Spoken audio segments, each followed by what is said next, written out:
سورہ البقرہ کی آیت نمبر 195 کے حوالے سے ہم انشاءاللہ گفتگو کریں گے۔ اس سے قبل جو ہم نے آیات پڑھی تھیں ان میں اللہ تعالیٰ نے جہاد فی سبیل اللہ اور قتال کے حوالے سے آیات تھی۔ اللہ کی راہ میں اللہ کے دشمنوں کے ساتھ اور وہ جو ہمارے ساتھ آمادہ جنگ ہیں ان سے لڑنے کے حوالے سے تعلیمات تھیں۔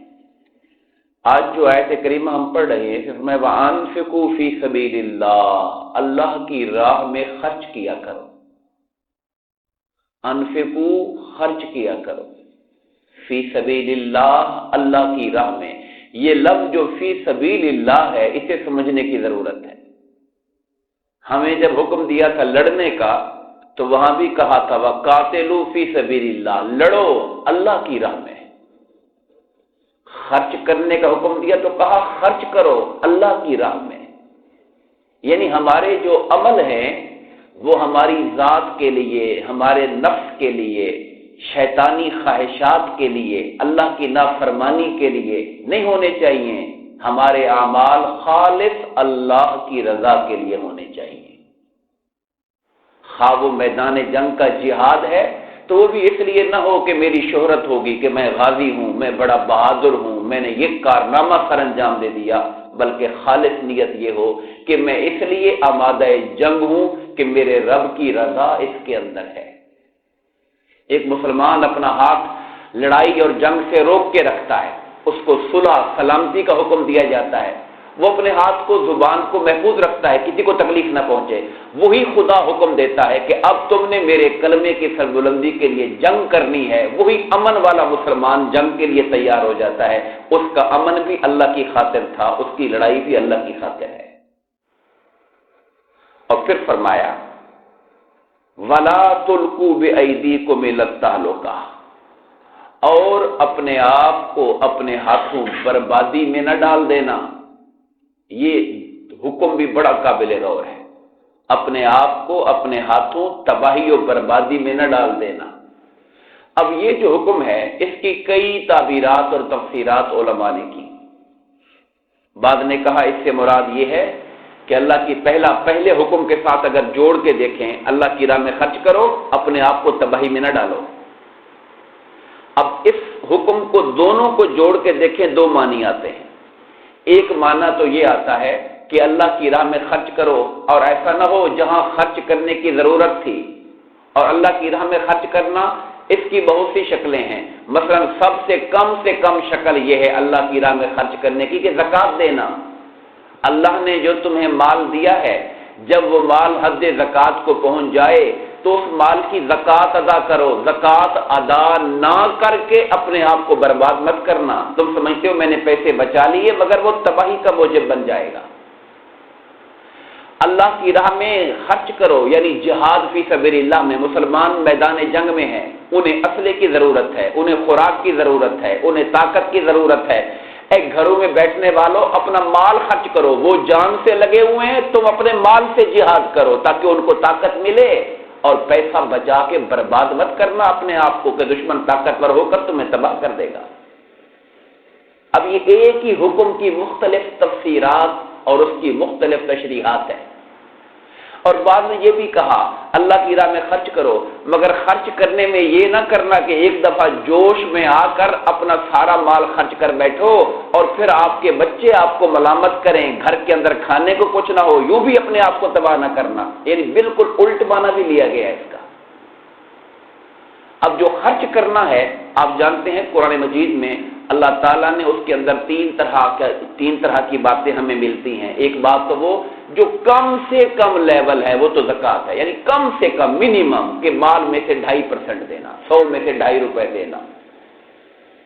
ایک آپ کے پاس 1000 روپیہ ہے تو آپ اس کے اندر سے 25 روپے دیتے ہیں، یہ تو کم سے کم لیول ہے۔ اس کے بعد ایک درجہ وہ بھی آتا ہے یسألونک ماذا ينفقون، اے حبیب لوگ آپ سے پوچھتے ہیں ہم کیا خرچ کریں، قل العفو، آپ کہیں جو زائد از ضرورت ہے وہ خرچ کر دیا کرو راہ خدا میں، یعنی جو اپنی ضرورتوں سے فاضل ہے۔ اب یہ دوسرا درجہ ہے، یہ دوسرا درجہ ہے کہ جو تمہاری ضرورت سے زائد ہے وہ ان پہ خرچ کرو جن کے پاس ضرورت پوری کرنے کے لیے کچھ نہیں ہے۔ ان کو دو۔ اور تیسرا درجہ وہ ہے جو حضرت سیدنا صدیق اکبر رضی اللہ تعالی عنہ کا ہے، جنہوں نے یہ نہیں دیکھا کہ میری پاس پورا کچھ ہے یا نہیں، ضرورت کیا ہے، گھر کا سارا مال اٹھایا، اور جب آقا نے مانگا تھا غزوہ تبوک کے موقع پر تو گھر کا سارا مال لے کر بارگاہ رسالت بام میں حاضر کر دیا، اور آقا نے پوچھا ابو بکر ما ابقیت لأہلک، تو نے اپنے گھر والوں کے لیے کیا چھوڑا؟ کہا آقا مال تو سارا آپ کے قدموں میں لایا ہوں، گھر والوں کے لیے اللہ اور اس کے رسول کو چھوڑ کے آیا ہوں میں۔ اب یہ ہر ایک کا اپنا لیول اور درجہ ہے، کم سے کم بھی میں نے بتا دیا اور زیادہ سے زیادہ کا معیار بھی ہمارے سامنے آ گیا۔ تو اس لیے ہمیں کہا گیا کہ یہ اپنا ایمان ہوتا ہے انسان کا، اس کے ایمان کا لیول کیا ہے، پھر اس کے ساتھ اس کے گھر والوں کا اس کے ساتھ ایمان کا لیول کیا ہے۔ جب پوری فیملی ملے گی، گھر ملے گا، تب جا کر آپ کوئی بڑا فیصلہ کر پائیں گے۔ مگر ایک بات یاد رکھیے، ہماری ضرورتیں پوری ہوں، ہمارے پاس مال ہو، ہمارے دوستوں میں، پڑوسیوں میں، ہمسایوں میں کسی کی ضرورت پوری نہ ہو، اس کے کھانے پینے کی تنگی آ چکی ہو، وہ وقت اللہ کو بہت ناراض کرنے والا ہوتا ہے۔ جب ایک آدمی اپنا پیٹ بھر کے ڈکار مار کے سو جائے، ہمسایہ بھوکا سویا رہے، یہ سخت اللہ کو ناراض کرنے والی بات ہوتی ہے۔ انسان کو ان چیزوں پہ ذہن میں رکھنا چاہیے، کیونکہ حدیث پاک میں آتا ہے کہ وہ شخص مومن نہیں ہے، ہم نے عرض کیا، جس کا ایک تو ہمسایہ اس کی پڑوسی اس کے تکلیف سے محفوظ نہ ہو، اور دوسرا فرمایا کہ وہ پیٹ بھر کے سو جائے، ہمسایہ بھوکا سویا رہے اس کا۔ یعنی اللہ نے ہمیں وسائل دیے ہوں اور ہمیں پتا ہے کہ ہمارا بھائی کمزور ہے، ہمیں پتا ہے کہ ہمارا فلاں دوست ہے، اس کے گھر کے اندر تو کبھی ایک ٹائم کا ہوتا ہے، ایک ٹائم کا نہیں ہوتا ہے، اس وقت آنکھیں بند کر کے اپنی تسبیح میں لگے رہنا، یہ تسبیح پڑھنا بھی گناہ ہو جائے گا جب آپ کو پتا ہو کہ میرا بھائی پریشانی کی حالت میں پڑا ہوا ہے۔ تو یہ ترجیحات ہیں دین کے جن کو ذہن میں رکھنا چاہیے۔ اور تیسرا حکم فرمایا ایک ہی آیت کے اندر، وَأَحْسِنُوا، اور احسان کیا کرو۔ یہ احسنوا احسان کا لفظ بھی ہمارے قرآن و حدیث کی بڑی خوبصورت ایک اصطلاح ہے یہ، وَأَحْسِنُوا احسان کیا کرو۔ اچھا یہ احسنوا احسان کا لفظ نکلا ہے حسن سے، اس کا جو مادہ ہے وہ ہا سین نون ہے، حسن کہتے ہیں خوبصورتی کو۔ جو کام کیا کرو خوبصورتی کے ساتھ کیا کرو، جو کام اللہ نے کہا ہے اس کام کو خوبصورت طریقے سے کیا کرو۔ ایون نماز پڑھنے کو ہم سب آئے بیٹھے ہیں، ہم میں سے کتنے لوگ ہوں گے جو نماز خوبصورتی کے ساتھ پڑھتے ہیں؟ ہمیں اللہ تعالیٰ کہتا ہے خرچ کرو، ہم میں سے کئی دیتے ہیں، مگر کتنے لوگ ہوں گے جو لوگوں کی عزت نفس، ان کا احترام، ان کا وقار ملحوظ خاطر رکھتے ہوئے خوبصورتی کے ساتھ دیتے ہوں گے؟ یہاں تک کہا گیا کہ جانور ذبح کرو تو خوبصورتی سے ذبح کرو۔ خوبصورتی اس میں کیا ہے کہ اپنی چھری اچھی طرح تیز ہو، کند چھری نہ ہو کہ جانور کو تم تنگی کرتے رہو، اور اس کے سامنے چھریاں تیز نہ کرو، اس کے سامنے اور جانور ذبح نہ کرو، اس کو پانی پلا لو، یعنی وہ کام بھی کرو تو خوبصورتی کے ساتھ کرو۔ آج ہمارے معاشرے کا حال یہ ہو چکا ہے کہ ہم میں سے جو لوگ جس کام کے کرنے کے پیسے لیتے ہیں وہ کام بھی خوبصورتی کے ساتھ نہیں کرتے۔ آپ کسی سے جا کے الیکٹریشین ہے، کوئی استری بنوائیں، موٹر سائیکل بنوائیں، گاڑی بنوائیں، کوئی کام کروائیں، ایک کام کروا کے آئیں گے دوسرا ساتھ نکلا ہوا ہوگا، اور یعنی کوئی کام خوبصورتی سے ہم نہیں کرتے، اچھے طریقے سے نہیں کرتے ہیں۔ اللہ کا حکم یہ ہے وَأَحْسِنُوا۔ اب لوگوں نے سمجھا کہ احسان کرو کا مطلب ہے کہ دوسروں کے اوپر احسان کرو، وہ احسان ہمارا اور ہے، لیکن حدیث پاک میں آقا سے جب جبرائیل امین نے پوچھا آقا بتائیے احسان کیا ہوتا ہے، تو حضور میں احسان یہ ہوتا ہے کہ تو اللہ کی عبادت اس طرح سے کرے جیسے کہ اللہ تجھے دیکھ رہا ہے، پھر جو کیفیت ہوگی نا اسے کہیں گے احسان کے ساتھ عبادت کر رہا ہے۔